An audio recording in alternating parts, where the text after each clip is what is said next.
How to connect your Bandsintown account with your Squarespace website. Select Edit on the top left-hand side of your website preview.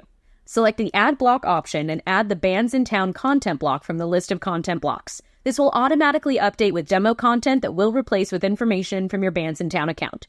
Double-click on the content block or select it once and choose the Edit icon. This is where you need to add the name of your band that should match exactly what's in your Bandsintown account.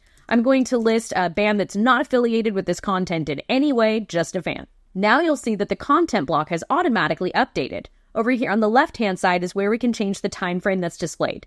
This is set to display upcoming shows, but you can also choose a specific date range. If you choose this option, click on the individual date to open the calendar. Here you can navigate to past events or navigate forward to future events. You can choose a start and end date for the Bandsintown block.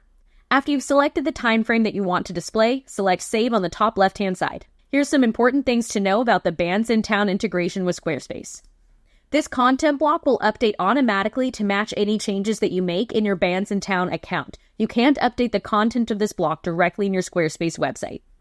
The text style and button style will match the styles that you've chosen inside the Site Styles menu for your website, and they can't be changed with a specific content block editor unless you use custom CSS. Check out the related content linked below for more information.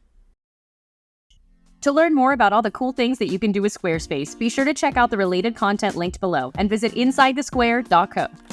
That's InsideTheSquare.co.